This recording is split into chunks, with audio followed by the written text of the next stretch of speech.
Welcome, everyone, back to another episode of Notes on Conscious Leadership, a podcast by everyday conscious leaders to awaken the leader within. I'm Taylor Coburn, an affiliate coach with Creative Self-Mastery, the ECL Berlin Hub Captain, and a fellow conscious leader. I'm honored to be joined by my esteemed mentors and colleagues, Marc DiFrancia, founder of CSM and ECL, Stanley Fisher, executive coach, and Meehir Patel, executive coach as well. So why are we here? If you've ever felt overwhelmed by the demands of your daily life, you're in the right place. This podcast is our chance to share insights and experiences on navigating everyday situations while leading consciously with mindfulness and intention. So today's topic is one of my favorite topics and one that I'm really busying myself with these days, or it's, playing with my thoughts around it and exploring, is orientation. Let's dive in. And I'm going to pose the first question, which this question is for Marc. Give us a frame up of orientation. What is it, and why is it a topic that we're bringing today to our podcast on everyday conscious leadership? Okay. Hey, everybody. In the Creative Self-Mastery workshops, we teach that orientation is the strongest human need that we have. And invariably somebody, throws their hand up and says, no, surely the need to survive is the strongest need we have. It's just not true. The need to be orientated is the strongest need we have. We need to know where we are, where we're going, and how we're going to get there. And we have an intense need for that. So intense that when we can't get that sense of orientation that we need, we start to spin out of control. The less orientated we can get, or the more disorientated we become, the more likely we are to spin to the point of even considering or acting on self-annihilation, suicide. Because when we can't get orientated, we get extremely fearful, and that fear, we know that thoughts and feelings generate emotions generate behaviors, and behaviors generate outcomes. So when you're having thoughts and feelings about not being able to understand where you are or how you're going to get to where you need to go, it can generate fear, which can generate all sorts of excessive behavior. Desperation, codependent behavior, even suicide. So that, to me, the reason we teach orientation and why it's such an important part of what we teach is because if you can't get orientated, you can't consciously lead. And that means when we talk about conscious leadership, I want to be clear. We're not talking about going out into the world and leading, at the Rotary Club, or leading, a political group, or leading even, a hiking group or something like that. Taylor's got a hiking group that she leads. We're not talking about just being leaders in that sense. We're talking about everyday leadership. In every situation, you're a leader or a follower. And even when you're following, you are demonstrating the ability to lead by example. You're saying, I am enrolled in this person's vision, I'm moving toward it with them, and I am serving them in that therefore I'm following, consciously choosing to follow. It's still a leadership orientation, because you have to make good, solid decisions, either as a leader or a follower. And that's what everyday conscious leadership really is: good, solid decision making, right? We can't make good, solid decisions unless we are unless we are orientated properly in the situation. Amazing. Yeah. Does anyone here have like a personal story or want to back that up in any way? I know for me, when I was working at like iHeartMedia, when I would walk into certain situations at work, if I wasn't orientated around what I wanted out of those meetings when I was showing up to them, usually meant that, it didn't go quite the way I wanted it to. And so to sit with myself and know where I was with things, where I wanted to go, and then to also communicate with direct communication with my superiors about why we were meeting and how we were going to serve the greater good of everyone involved. It didn't just serve me, it served everybody that I was working with. And then I saw the same thing when I would come home in my personal life to make sure that, there was healthy orientation between me and my partner on what we were doing and where we were going within the relationship.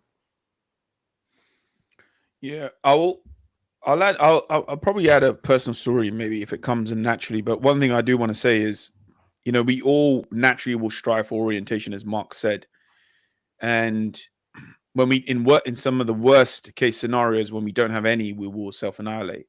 But a lot of us, including myself, we will default on a type of orientation that doesn't serve us.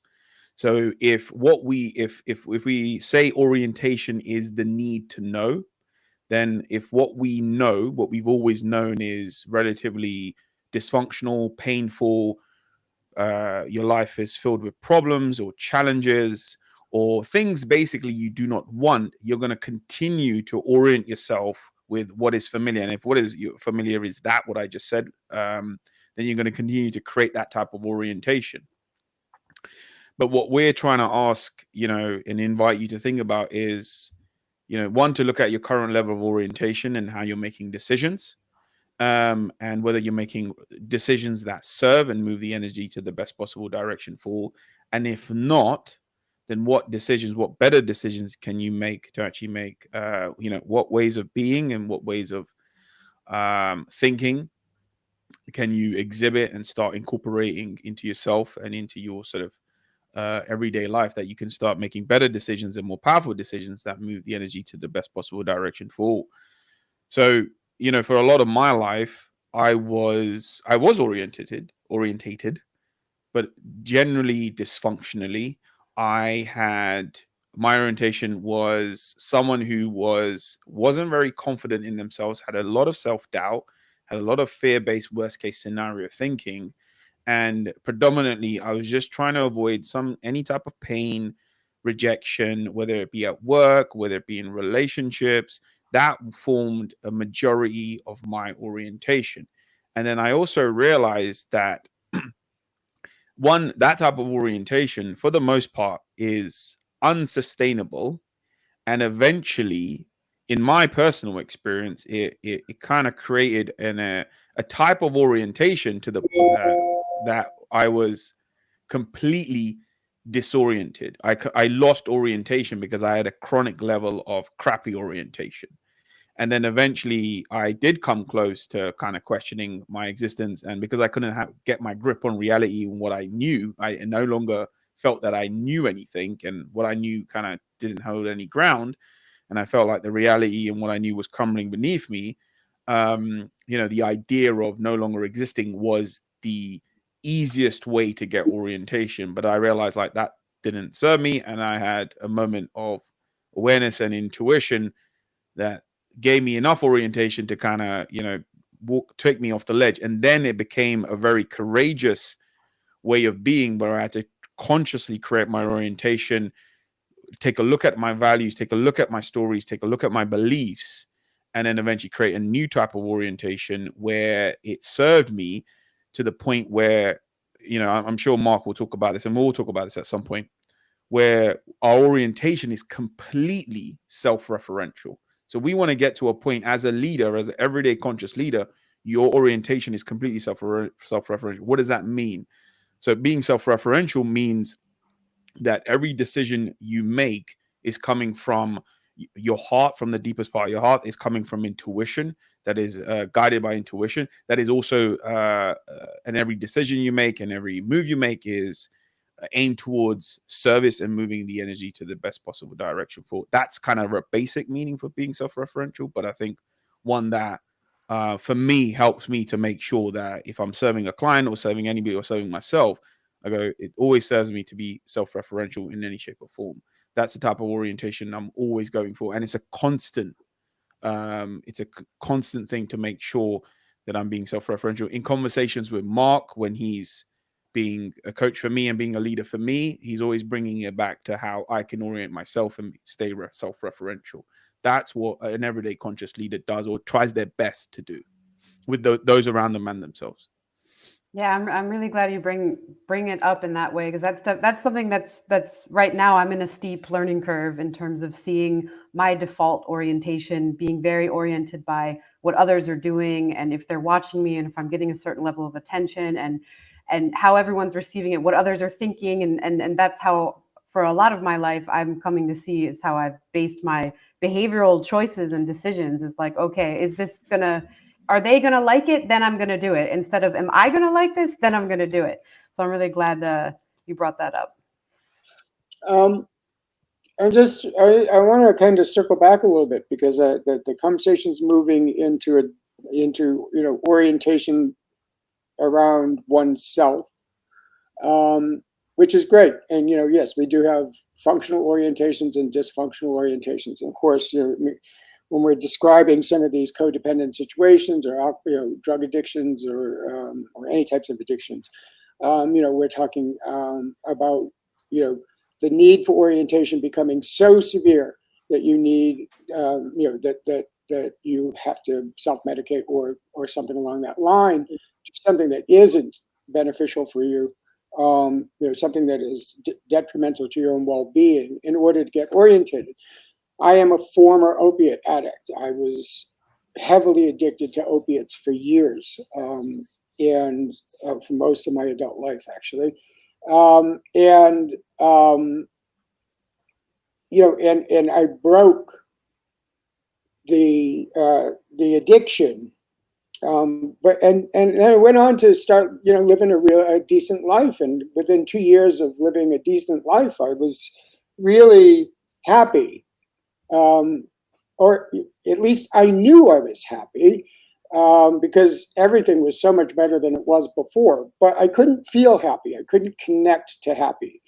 I couldn't connect to my joy, because the drugs had, their effect on your brain is to keep you from being able to connect to your pain. It's not that you're not physically in pain. When you're taking opiates, it doesn't get rid of the physical pain. It just doesn't, you're in pain, you just can't connect to it. Well, I knew I was joyful, but I couldn't connect to it. And that was the residual effect of the drug. Well, that's why most people relapse, because they can't get orientated in their new life. They can't feel their lives. They can't feel how to navigate through, intuit their way, feel their way into how to navigate through their lives. They feel lost. They don't feel much of anything. If you're in opiate recovery, you don't feel much of anything. And so you drift back to an orientation, an old orientation that kind of does it all for you. Yeah. The other thing I want to talk about, that's what you guys were talking about, but I also want to talk about orientation from the sense of our need to know. So everybody knows that, I run a horse sanctuary, and that we do team building and leadership with horses here in Asheville. We have, on-site programs here. We just recently became a not-for-profit. And one of the things that we had to agree to when you're a not-for-profit and running off of your own property and using your own animals is that if you blow it, if you fail as a not-for-profit, the government has the say over what happens to your animals, not you. So something I've been doing for almost 5 years now, privately funding myself, going out, finding horses that need rescuing them, rehabilitating them, and then putting them into equine facilitated learning programs that teach team building and leadership. That is a huge thing, a big part of my life. I've been doing it for 5 years now. To lose my animals, not only my pets, but my livelihood, and something I've invested tons and tons of energy into, is a big risk, right? I have no way of knowing how to run this sanctuary to success as a not-for-profit. I've never run a not-for-profit before. So I can't get orientated because I don't know how to do it. And most people, when they don't know how to do something, will choose to not do it for fear of whatever the repercussions of getting it wrong are. I know what the repercussions for getting this wrong are. These are huge repercussions. And I have no way of getting orientated in how I'm supposed to make a successful not-for-profit. Yeah. But I don't need that orientation. I, over the years, have managed to get to the point where I can comfortably say and absolutely mean it truthfully that I don't know and I don't need to know. And when you don't know and you don't need to know, you are free. You can do anything that you can imagine when you don't need to know how to do it. So, when I say orientation, to me, I'm talking about more than anything, getting rid of, squashing that need to know, getting it to the point where it's no longer important, where you have faith in yourself and your guidance, your wisdom, not conventional wisdom, not what everybody else is doing, but your own inner guidance, your own inner wisdom. When you have faith in those things, then you will not need to be orientated as desperately in the conventional wisdom of how. Yeah. Yeah. Come on in. The water's fine, guys. I mean, honestly, Damn, that was like mic drop, I invite all of you to come in and surrender the need to know. Yeah. It's tough sometimes to surrender that because of the hold it puts on you when you go into that fear-based thinking. I know that addicting feeling when I need to know something, especially when I was watching my relationship blow up last year. I needed to know where it was going, how it was going to turn out, or can I fix it? Because I wasn't getting the orientation I needed, from the person to need to know that I was going to be okay inside of this. And when I released the need to know, it set me free. Like you're saying, it set me completely free to kind of see a bigger picture instead of what I was stuck in, that little bubble I was stuck inside of, and the energy I was hemorrhaging from that experience. And once I was set free and could see the bigger picture, I knew where to go and I knew how I was going to handle things and what was best for me and everyone involved to move it to a much better outcome.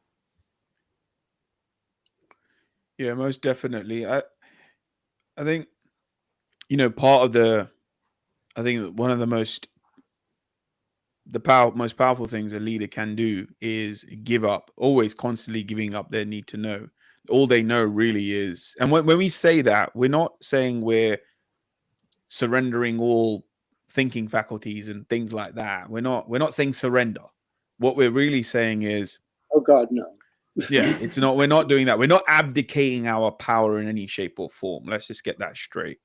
What we're really saying is you're going to have an end result. So we talked about last week, we talked about having a vision. We talked about having an end result. We have a destination where we need to get to, right? And when I say that, I'm implying that it's a conscious one. It's heart-based. It's exactly what's going to serve yourself and everyone involved in terms of moving the energy. So when you've established that, sometimes, like Mark said, it's like, oh, I have this sanctuary now. I'm running a full-blown charitable organization. And if this fails, that means I would, quote unquote, lose orientation. I'll lose my livelihood. I'll lose a significant portion of my joy. A lot of this gives me a lot of orientation in numerous ways, not just one specific way, numerous ways. So what he's saying is I have a relationship that's long-standing, and all our relationships give us orientation, by the way, right? Every relationship gives us some type of orientation. And when we lose that relationship, that's where the reason why breakups are hard, or when job loss is there, you get rejected, or something happens unexpectedly where the relationship has broken down, we feel really fucked up. AKA, we feel disorientated. We've lost orientation. Mm-hmm. But if we have an end result, if Mark starts racking his brains and going into fear, or if he goes into figuring it out, basically he starts being a fiend and an addict for the need to know. Says, I need to know what's going to happen with me and my animals and whatever, and I need to avoid the worst case scenario. He's going to start orienting himself to avoiding the worst case scenario. Now he's not that type of person. He's not wide awake. It's not the type of leader. So yeah, wait, if I was like a mere mortal, yes, but Right. I'm not a mere mortal. I don't need to know. So this is for you muggles. This is for me. Exactly. That's my point, right? So, as far as illustrations go, but so a lot of people would do. Yeah, so a lot of people will do this. Like they will have an end result and a vision, like we talked about last year, and then we're like, oh, I don't know how to get there. What the fuck do I do? And as mentioned earlier, we were like, okay, we're more inclined to quit or give up or compromise the vision, right? So because the more we know, it's safer to go and proceed with that. And usually, the more we know, it equally is proportionate to what we're capable of, how powerful we are, and then we're going to likely reduce the vision or the end result to what's in our capability, in our capacity, within what we feel is safe, right? What is safe and secure, which is what helps us feel us most, oriented in the case of knowing. But if we're able to remain open, allow true guidance, our own faith to allow us for actions to be revealed and better decisions for yourself to make in relationship and on the journey towards a direction, that's when you'll start creating the type of orientation that you truly want. But also you're gonna get yourself to a place where actually it's gonna get you there, rather than actually needing to compromise things and maybe even end up quitting on your end result or your vision. That's why it's so important to be oriented, but also at the same time to not be in the need to know, and have a healthy relationship with faith and in your faculties, and have a healthy narrative about yourself and the energies that are around you and the relationships you have and all the resources you have, and you have a strong functional orientation with that as well. Hopefully I've done a good job of explaining that, but I'll let my teammates clear up any confusions. Well, here I go then. No, I'm just kidding.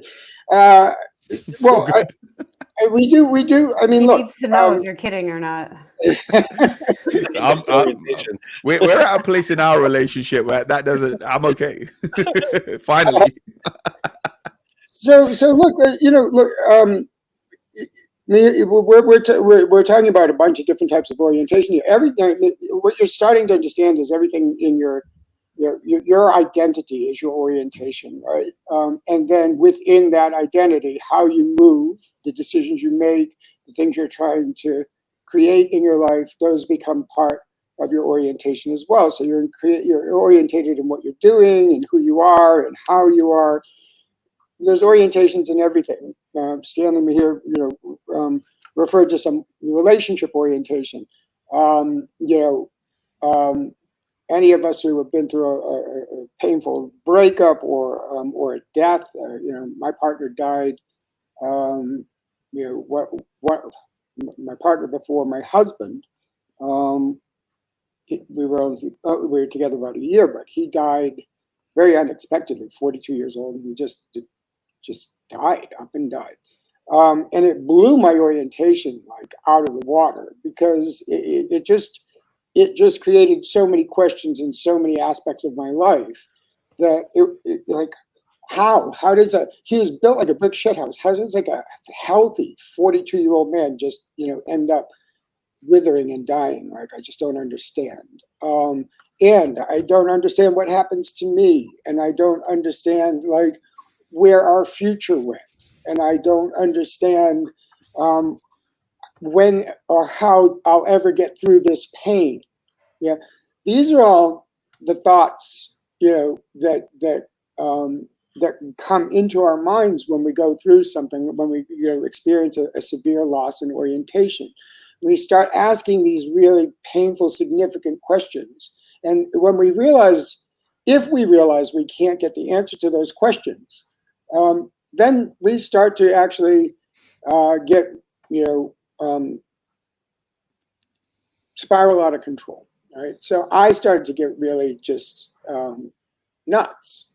I couldn't get orientated in anything at that point. I was drug addicted. I was my partner had died. I was having, I was in some real problems, physically, financially. I was in a wheelchair. I couldn't work. It was a mess. My life was falling apart. And every question was how? How am I going to fix it? How am I going to pay my bills? How am I going to get out of this wheelchair? How am I going to stop being an addict? How am I going to make it through life without Dan? How am I going to do these things? Right. And I did. I actually got to the point where I was willing to commit suicide. And I started my plan. I literally, I was going to do it with pills and liquor, Judy Garland style. So I went and got my pills and my liquor and got it all lined up and chose my night and was just getting ready to do it. And I was going to smash my cell phone because I wanted to make sure that I couldn't wimp out and change my mind. As I went to smash my cell phone, I heard a voice. First time in my life I ever heard a voice that said, "It will get better. Don't worry, it will get better." Now, understand that voice, if somebody had said it, if somebody in this room or another friend had said it, I wouldn't have believed it, right? But I heard a voice come out of nowhere, and I'd never heard a voice like this. It was loud, it was booming, it was in the room. And I never heard it like that before. And it said, and it said, "It will get better, I promise." And I said, "Well, fine, but if it's going to get better, it has to look a certain way." And then I wrote out like everything I wanted in my life. Yeah. Everything from health and, my mobility, and if love was coming again, what love would look like. And in that moment, I created orientation for myself because I was able to get orientated, not in, what's going to happen to my health, what's going to happen to my, to my romance, to my intimate relationships, what's going to happen to my money. No, I couldn't get orientated in any of that, but I could get orientated in where I wanted to go. And that was better than zero orientation. And actually having that orientation and believing, like I didn't need to know because the voice said it was going to happen, right? So I didn't need to know how it was going to happen. I was like, fine, I'll give you a few months. If it doesn't happen, I'll kill myself in a few months. But your voice from wherever, sure, prove yourself. It's on you now. Now you have to hold the orientation and deliver. You need to know how to do it and deliver it for me. Well, that was just spiritual and mumbo jumbo. But in reality, what it was me getting orientated in where I wanted to be in my life, me recognizing where I was, and me taking steps to move towards the things I wanted in my life without needing to know what those steps were. And when we can do that, we can achieve anything. Within 2 years, I was out of the wheelchair. I was married within 9 months. I was out of the wheelchair. I was living a life I had never dreamt of. Still married, by the way. Still married to the same guy. 13 years. 15 years later. Oh. Yeah, like all of it. That little bit of orientation was so useful to me.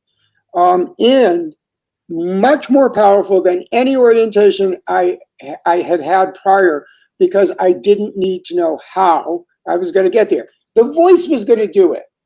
It was all the voice's responsibility. All I needed to know was what I wanted, where I wanted to go.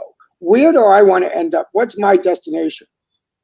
So I knew that how compromised I was. I knew where I was in life. I knew my location was far, shy of what I wanted to be experiencing. I knew where I wanted to go, my destination. And for the first time in my life, I didn't need to know how to get there. And everything moved so quickly that by the end of 2 years, I just went, you know what? I don't need to know anything anymore. All I need to do is have faith and my inner guidance, and I'm fine. Yeah. So what I'm really saying is the best orientation you can have is your inner guidance, right? That's the thing that you're drawing from your higher self, from all that is, from everything we're all connected to. And that's the only real truth. So, you draw your orientation from there. If you can draw your orientation from intuition, from your connection to all that is, you will never need to know, because you will always be orientated in the idea that it will become obvious to me because I'm connected to all that is. Right? I don't need to know. I have faith that the answer will become obvious. Yeah. Amazing. And actually, it feels like a really good place to pause, but I have a couple of to pause and end for today. But I wonder, I want to ask you guys while we're still here, if we want to sort of, to close off today, apply this now to when we're dealing. So this is more about personal leadership and leading ourselves, right? But then when we are actually leading groups of people and moving the energy to the best outcome for all, how can we apply it to those who are listening today? Great question. That's What I was actually already thinking about this as Marc was speaking, and so I'm glad you kind of taken it there.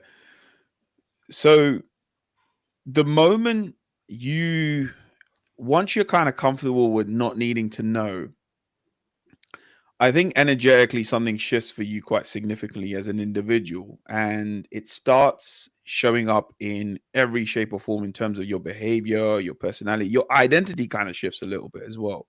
And then it shifts into more of what we would probably call a more leadership. Like amazing leadership has an amazing amount of intuitively guided from a higher place sort of experience for the leader. And one thing I realize is when you have strong orientation, true strong orientation, that's self-referential, that's based on higher awareness, higher guidance, you become someone who gives out orientation. And that is a massive act of service on the leader's part. And we have to, I think as a leader, what I've come to learn is sometimes you don't realize how much people will actually depend on you for orientation whilst they get themselves oriented in their own self-reference and in their, having, and then whilst they're establishing a much more congruent, much stronger, healthier relationship with their own internal intuitive guidance. So, that's kind of what I wanted to mention. Like, what moment you have strong, healthy orientation, naturally, you're going to have people that will gravitate towards you, and they can feel that. It's a very an attractive quality. And we as leaders, we have to realize that we have a responsibility on our shoulders. We have a true, I guess, public service in terms of being like, shit, I can actually make a difference here. I can get someone oriented. I can serve to move the energy for them in the best possible direction for all. Now, that doesn't mean we have to do the heavy lifting for them. It doesn't mean we have to form some sort of codependency. We don't see them as powerless. What we're really saying is we see them as powerful. I need to serve them in this relationship or the emergence of this relationship in terms of getting oriented. Once they have a healthy amount of orientation, they can start, we can start building upon that orientation, because a lot of people, the reason why we say this is a lot of people didn't have the type of orientation that was needed to have a healthy life, to have a thriving life, expansive life. So some of us here, a lot of us here in this room especially, we had to build that orientation much later in life, in our adult life, because we realized we had constant need to know and disorientation. Right. So, there's a lot of people, even the most functional leaders still have areas of growth where they're not serving to provide orientation in the way that they could, and their own personal agendas kind of hijack things. So well, that's pretty obvious right now in the American elections. I mean, you want to talk about orientation. The whole lead up to the November elections is all about orientating the public in each of the candidates, plans for the future. And what we have is, we've got Harris, who has some really progressive and kind of all the voices that a lot of people normally would have loved to have heard in their leadership. Talking about rights to your body and freedoms, all your different freedoms being preserved, your freedom to be safe, all of it, right? But she can't tell. She's having a real hard time telling people how she's going to do it, and because people can't get orientated they love her message maybe, but because they can't get orientated in how she's going to do it, unless they're firmly for her, if they're undecided, the undecided people can't get orientated because she's not telling them how she's going to do it, right? It's creating danger for her in the sense, for her election. Now, conversely, you've got Donald Trump, who's already been the president once, right? Now, whether you liked him or hated him doesn't really matter, because you're already orientated in what he'll do and how he'll do it. And even if you think it's the nastiest way to run a political campaign and to run a country, you still know what you're going to get with him. The undecided people are going to go more for Donald Trump right now, I believe, because he provides more orientation. And so this is the thing, like leadership is, orientation is a huge part of leadership. Getting people enrolled in your vision gives them orientation for what their future might look like if they're with you. And that usually encourages support, from